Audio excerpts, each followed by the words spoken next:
जिसके साथ 12 साल पहले 7 फेरे लिए जिस पति के नाम अपना सब कुछ दे दिया, उसे ही दर्दनाक तरीके से मौत के घाट उतारने में हाथ नहीं कांपे। आखिर इसके पीछे क्या वजह रही होगी, ये सोचकर भी हर किसी का दिल दहल उठेगा। यही सोचकर पुलिस भी पति का कत्ल करने वाली महिला से कुछ खास पूछ नहीं पाई थी, लेकिन जब उस महिला से इमोशनल होकर पुलिस ने बात की तो वो टूट गई।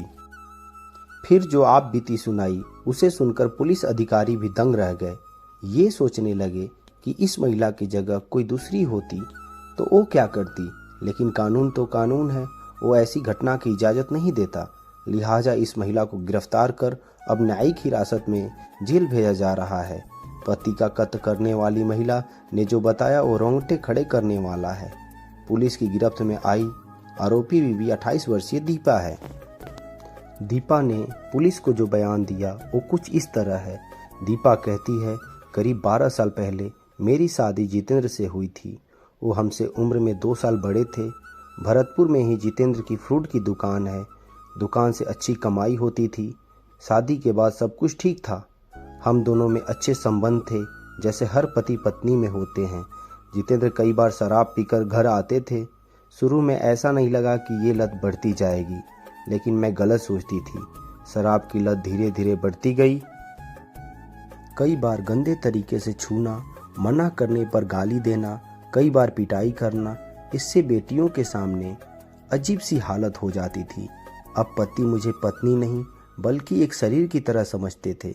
जब नशे में आते थे तब कई बार अप्राकृतिक तरीके से सेक्स करते थे।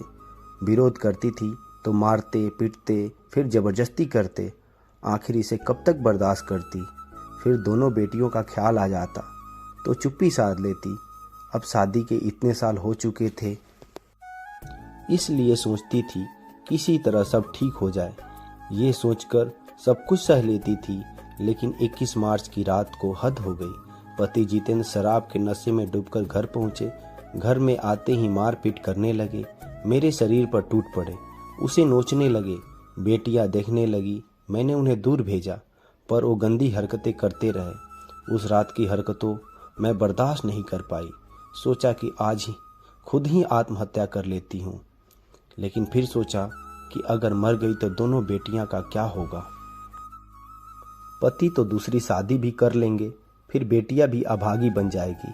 इसलिए मन को मजबूत किया और तय किया कि अब पति को मरना होगा। इसलिए खाने से पहले सब्जी में नींद की कई गोलियां मिला दी और उसी सब्जी को पति को खिलाया। खाने के बाद पति जल्दी ही गहरी नींद में चले गए। उधर बेटियां भी सो गई, पर मेरी आंखों में अब नींद नहीं थी। रात के करीब 2:30 बजने वाले थे। सब कुछ देखा, फिर रसोई में पहुंची। वहां से चाकू उठाया और कमरे के अंदर आ गई। फिर पति के मुंह में पहले कपड़ा ठूसा ताकि शोर न मचा सके। फिर एक कपड़े से उसका गला दबा दिया, लेकिन मेरे गला दबाने से मौत नहीं होनी थी, इसलिए चाकू उठाकर सीने में कई बार मारा। कई सालों का गुस्सा उसी चाकू के सहारे पति के सीने में उतार दिया और पति को हमेशा के लिए मौत की नींद सुला दिया। सुबह होने पर दीपा सभी से इधर उधर की बातें करती रही और इस घटना के बारे में किसी को नहीं बताई। लेकिन आखिर में सबके सामने दीपा ने सच बता ही दिया। ये थी दीपा की कहानी। कैसा लगा आज का कहानी? अच्छा लगा तो लाइक करें, कमेंट करें और ऐसी ही रोचक कहानियों को सुनने के लिए हमारे चैनल को सब्सक्राइब करें।